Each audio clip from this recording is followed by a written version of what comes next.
called Small Press, Okay. and it was a division of Barnes and Nobles, and I went through a woman, and she told me what I had to do as far as what I had to send as proof. I had to send a copy of the book, obviously, and a copy of the contract that said I had returnability, and I also had to send proof that my publishing company had put me on various catalogs. For instance, I'm on Ingram and Baker and Taylor. These are the companies that distribute books to libraries and to bookstores, and I'm actually on international catalogs as well. My book is in a lot of places, and I started out with the book in a lot of places with iUniverse. They actually do that as a service. And my book, which I found out later, was also put in electronic format.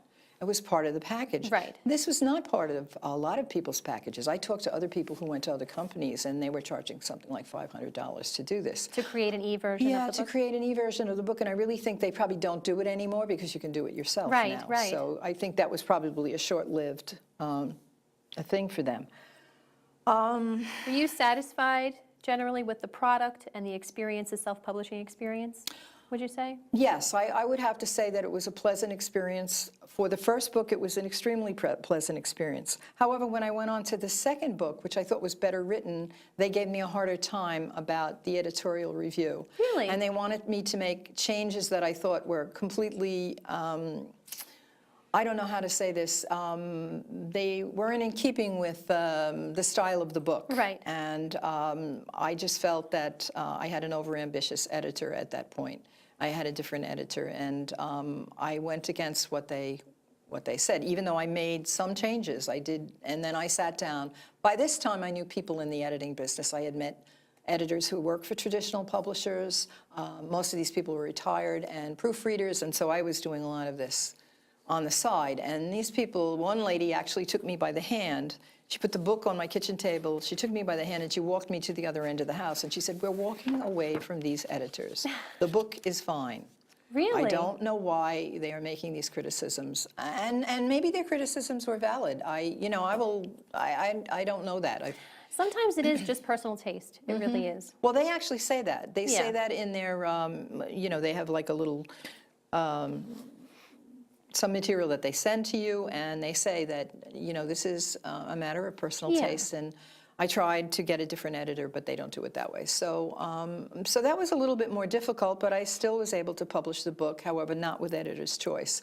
But I have people who read it, and they like it as well or better than the first one. So I don't know what the answer to that was, but it still was a pleasant experience. The people that you dealt with there were really very nice people and easy to deal with. So Now, I know you're working on the third book in this series. Would you self-publish again? I don't think so, because one of the options that's open to you is to actually go to a graphic designer. And a graphic designer takes your manuscript and formats it into book form, and then will also take whatever your illustrator has produced and put that in the same computer. Well, it's probably two different computer files, but this is the printer's file. You take it to a printer, and you have the printer print the book, and then you've truly self-published your book. Yeah, exactly. Truly. But again, there's not much quality control, and I really felt that when I went with iUniverse, and again, because I was a neophyte at this, that there was quality control in the editing. I mean, they made me really jump through hoops with this, and the proofreading and all the rest of it, so that I felt that that was good for me.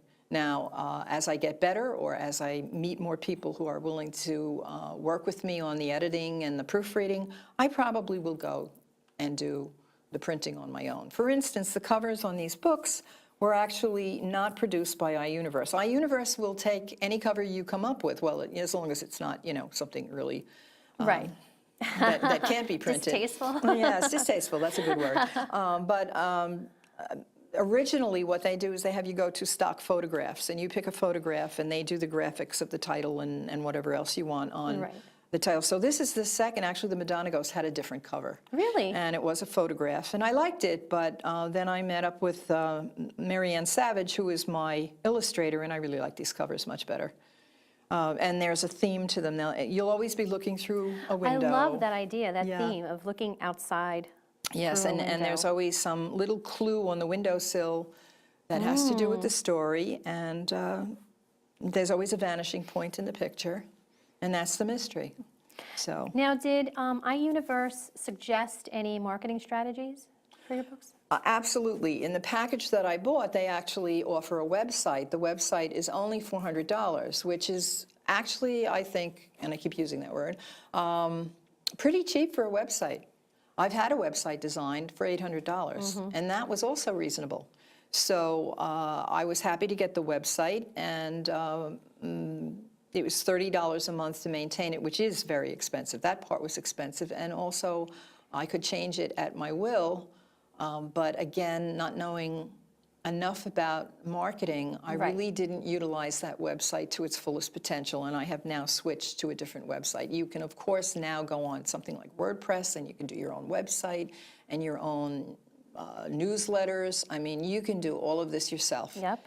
I think one of my big pieces of advice to people who really are getting into this the way I did with very little knowledge is get on the computer, talk to people, because you can do almost everything much more cheaply than I did. Right. I wasted money here and there. You know, I'm not proud of it, but that's what happens. It happens, That's yeah. what happens.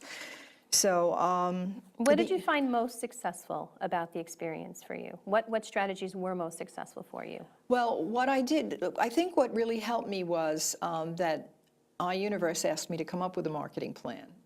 And when I came up with it, then they gave me a booklet on various ways to market my book. So the first thing that happened was a story that I actually related on the last show, was that as soon as I got the book, I got a phone call, actually an email from a friend who said, you know, there's a fundraiser at my local high school, and they have local authors. Why don't you just email this person and go and promote your book? And I was like, oh, I can't do that. I'm not prepared. And then I said, no, Linda, just go. And I did it, and I walked in the door, and I was lost. It was a high school. I was lost in the high school, and I asked a man, are you going to the book fair? And he said, no. Do you have books? And I said, yes. He said, let me buy one. He didn't even know what the book was about, and I thought this was a great omen. I said, oh, good. So I find any event that is attached to fundraising, any fair. I found fairs, especially around Christmas time. These are very successful venues to sell books. And schools. Having been a teacher for years, I immediately went to my old school district and I said, I'd like to do this presentation in the library. And my presentation is not just a book reading. What I do in my presentation is I talk about the book, and I actually talk about how I wrote it. And it's called Turning Your Daydreams into Writing. So I have a few exercises that I have the students do on taking a daydream and turning it into a story, and then I present them with a mystery. It's a partial story. I give them a little bag of clues and a little written story and some instructions, and I tell them, write the end to this mystery story. So it's very interactive. Right. That's very successful. The kids always want to buy a book when they've gone to an event like this. When I've done, or I will do, I should say, a senior citizens on changing my career. I work with another author. Her name is Karen Bonet, and we operate under the banner of Whale of a Tale, Adventures for Young Readers. She has a book for children, and I have this young adult series, and we do presentations together. And one of the things we do is senior citizens, because we talk about changing our careers after 55. Right. And this experience that I'm talking about is truly a career change, because I am not used to selling myself. I'm used to a captive audience and a salary. That's right. And now I have to get out there, and I have a T-shirt that says, ask me about my book, you know, and I walk around with it, feeling kind of silly, but after a while, you know, you meet a lot of nice people. And people, I know every author I talk to says the same thing. When people find out you wrote a book, they go, oh, you wrote a book? Yeah. And they're so, how did you do that? And so now I'm telling you how I did it. So I published, now I'm marketing. Let's see, what are the other marketing things that I do? I have a list here. I'll tell you what would you never do again? Is there something that you can think of that you would never do again? Yes, I would never spend a lot of money on this again. I won't even tell you how much I paid for an email blast list. You know, really? Yes, it was, and now I know that you can do this really I was looking for a specific targeted audience. And you know, that this is what this company promised. I paid a lot of money. It's my fault that I paid a lot of money, but I would never do that again. I would just really try to avoid anything that looked like a lot of money. The trade shows, going to trade shows Very is pricey. extremely expensive. Yes. And unless you are going and being backed like by a publisher, I would never do that again. I did the book fair, and my book was featured in the new titles, but I couldn't even stand there and talk about it. And that was very costly. So I wouldn't do that again. I would really go to social media, Facebook, Twitter. I'm really learning how to get into Twitter. I have a Facebook page. It's called Fans of the Madonna Ghost. And every time I write a little story, do a TV show, do a radio interview, every time I do anything or an affair, an event, I put it on that Facebook page, and I really hope that, you know, somebody sees it and I'll be discovered someday. Well, what do you plan to do next? Do you have anything on tap? Yes. Any upcoming events? What I'm going to do, yes, the events that I have are, I have a couple of senior citizens events, and I have an affair at the Oceanside branch of Nassau Financial Federal Credit Union, where we're doing a costume parties. And the costume party is because both how Karen's interesting. and my books have to do with nautical themes. Right. So we're asking families to come and asking them to dress in costume. We'll do Really? readings. We have games, scavenger hunts.